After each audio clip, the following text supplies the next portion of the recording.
morning, YouTubers, if it's still morning where you are. It's Two-Wheel Rider back again, and we're going to do a update on the Enfield Interceptor and how I'm getting on with that. I'm doing quite a few miles on it. You'll have to excuse the odd front camera angle on this. It's very bouncy. You'll probably end up feeling very sick. It was an experiment I did the other day when I was putting this video together, of having the extension right out.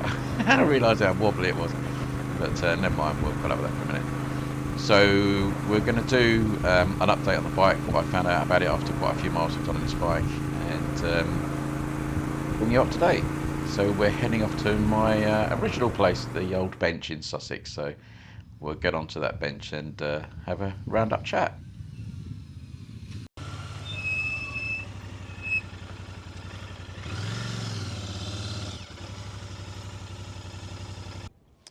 So here we are, back in sunny Sussex on my favourite bench. I've not been to the bench for ages, and it's a glorious day, I have to say.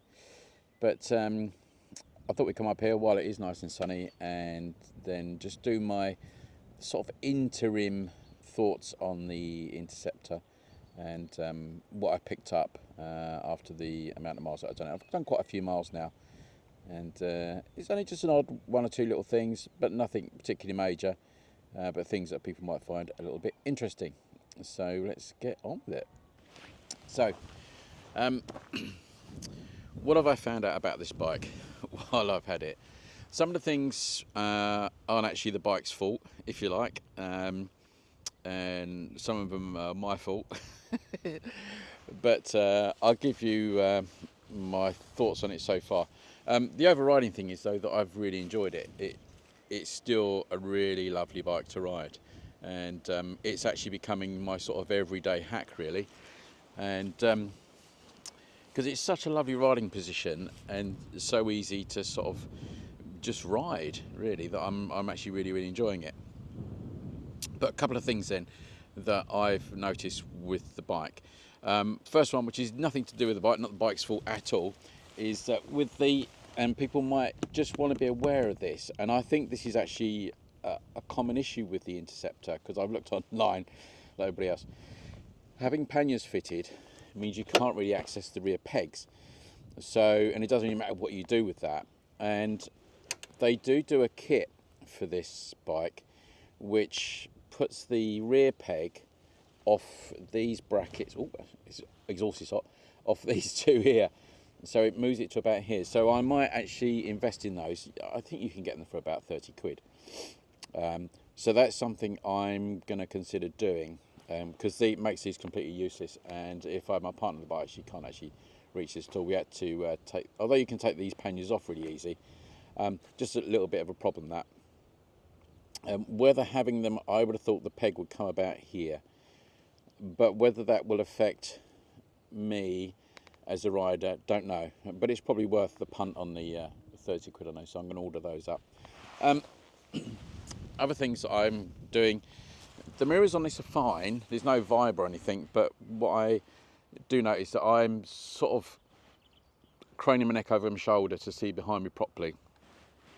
So I've ordered bar ends for this. There they are the Enfield ones. I think they're coming from India. Again, they weren't a big cost. I think they were £30, £40, £30, something like that. And they'll be the same as I got on the Hunter, I think, because the Hunter ones that came with the bike were the Enfield ones. So they're a bit bigger. They're not the tiny little ones that you get, which so I've got on my Triumph and stuff. They're slightly bigger, but I don't mind that. And they're black, so I've ordered those in black. Something I did notice on the bike is the oil filter. Now, when you look at that, now this has already had its first service and it's done 2,300 miles or something now. You know, that's going to go through eventually. And it's obviously not offering a lot of protection. The mudguard's not offering a lot of protection for that. So I'm going to put the sump guard on, or the splash guard, whatever you call it, onto that, because that's really vulnerable, that there, and a few stone chips, and it's a bit like sandblasting in it from when you're on the road, and our roads are so bad anyway. but you only need a decent stone that's going to go through. So that's quite vulnerable. That I don't know if anybody else has sort of found that as an issue, but you will need to make sure that's thoroughly clean, won't you, before you take that oil filter off. But I will do another service on this in pretty short order, I think, so I can get rid of that. I don't want that bursting on me. I mean, there might be a lot of meat on there, but it's just something you don't really want. So that's another thing that I will be doing. But that, yeah, it does keep this clean, the mudguard. I don't know if you've watched my the new Himalayan video, you'll notice that the Himalayan's got the two mudguards, got one up here and one here, but this was still all caked in dirt. So, you know, even with two mudguards, that's not really being effective. But this is just a little bit vulnerable for me, so I shall do that. Another thing which was my fault,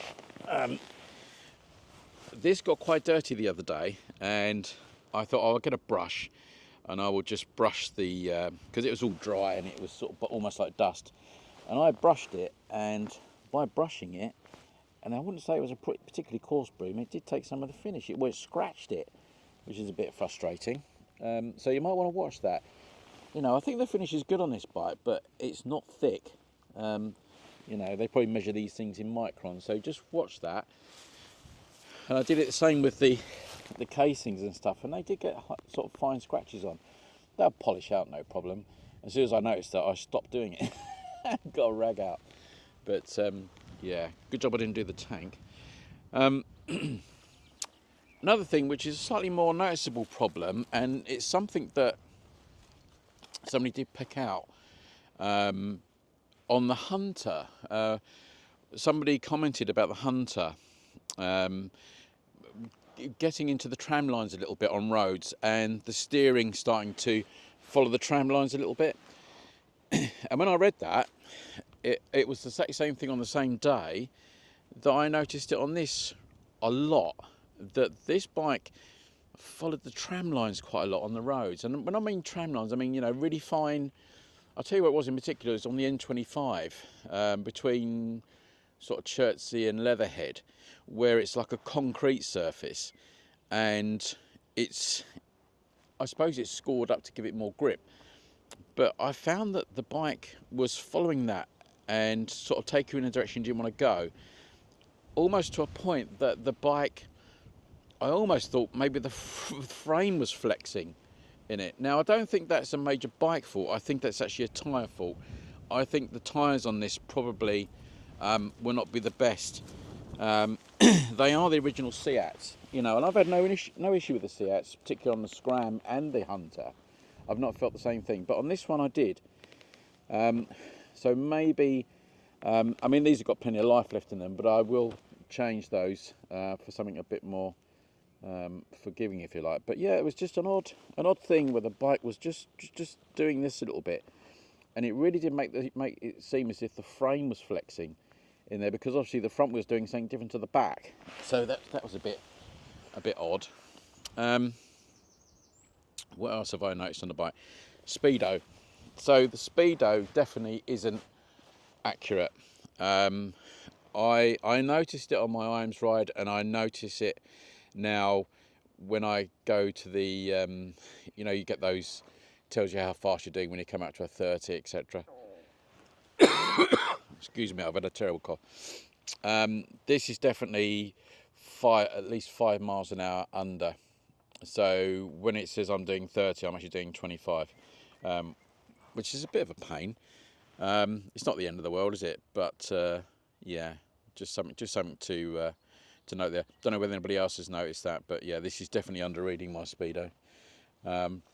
Is that a deliberate thing from Enfield, just to make it seem like you're going faster than you are? I don't know, probably not. Have I had anything else? Not really. I think everything else is, and those things are sort of minor, probably apart from the tram lining. Everything else, you know, is just little niggles and stuff. I do sometimes find it a bit of a bugger to get that my thumb, obviously with gloves on, tends to hit that rather than get to the indicator. But that's probably just me. I could rotate that slightly if I needed to, just so it brings that slightly lower down. That's the only thing with that, really. But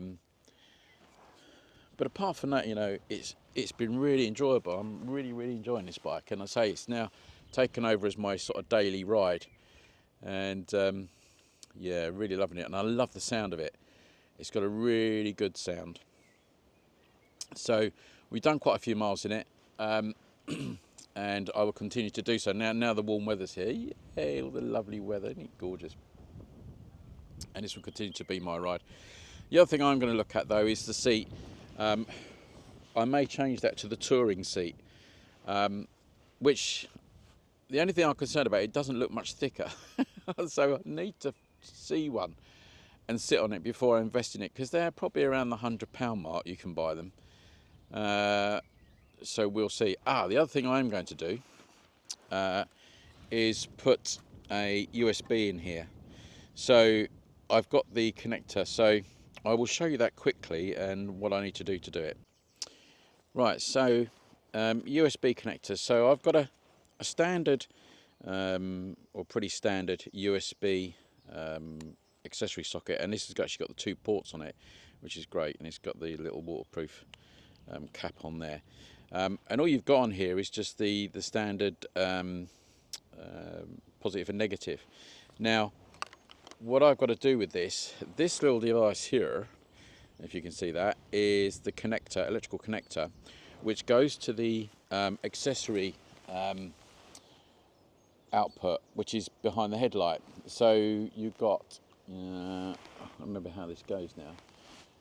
That's it. So you've got the two screws. So you've got a screw there. That comes out. There's one on the other side.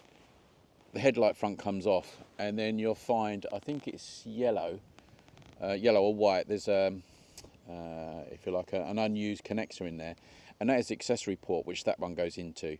And then I'll put the black and white into that from the accessory port, and it feeds in through the back of the headlight, so it comes up through the back there. And then I need to find somewhere to actually fit this. So it would have been great if this fitted in there. That'd be lovely, wouldn't it? It's just too wide, which is annoying, because I want it to be quite neat. The other place is probably going to be sort of down here somewhere, something like that, just so it sits in there. I might have to sort of cable tie it in there, but that's quite a big unit, so there's quite a few places I can actually stick that. And of course it won't have all this cable on it, because I'll cut that cable right down. So that's another thing I'm going to do, because what I'm going to do, I've got a foam mount which will go, it goes about here. I fitted it once before, but I did take it off, and I'm going to put an old iPhone will sit on there, and I will run that as sat nav, and also from my music, because I've been trying all sorts of different headphones and things. So the rest of the video is all going to be from the bike on the road, which is always far more interesting than just sort of walking around it. So yeah, I've still got the camera flapping around in the front, so but I've not got it quite so far away this time, so it's not quite sick inducing. So you just have to put up with that. Or you might like it, who knows. So around the ride then, I've actually really enjoyed riding this bike, and I've yet to find anything that makes you think, oh, I wish I was on my Triumph or my Ducati or whatever. There's something really attractive about being on this bike, actually looking at it, getting on it, starting it up, and just going for a ride. And you know, I'm really lucky and privileged that I can use this as my everyday sort of hack around rider for commuting now and all the rest of it. It's not to say that I'm getting rid of the Hunter. The Hunter's still going to have some work done on it. I've still got to do the valve check, but I'll talk about that when I do the update on the Hunter. Still got to do the seat as well. But the things I've loved about this bike, again, with Enfields, they really do know how to put a gearbox together in terms of ratios, and you never run out of gears on this bike. Now, it's great that it's got 6 gears, and it's not unusual for you to be riding along and realise, oh, I've still got a gear to go. And that's a lovely position to be in, because you just think, right, I'm not working the engine that hard. And the 6th gear on this bike is an absolute boom. It really is. And yeah, I like that. And I've had a few bikes like that where I thought, well, blimey, I've still got another gear, because they make their gears quite long, which is really, really good. The gearbox is very, very smooth. The only thing I would say, probably, I have had the odd, I know we sort of call them force neutrals, but you know, those in between gears where you think you've changed, all of a sudden everything becomes loose, and you think, oh, I'm not in gear. So I've had that a little bit, but that's more me, I think, as much just not being positive with the gear change. We think things are incredibly slick, and you do need to put a little bit of pressure on there. So they're more my mistakes rather than the bikes, I would say. The other thing about that engine as well, I don't really feel I've ever run out of puff with it. I've never felt I needed more speed, more acceleration.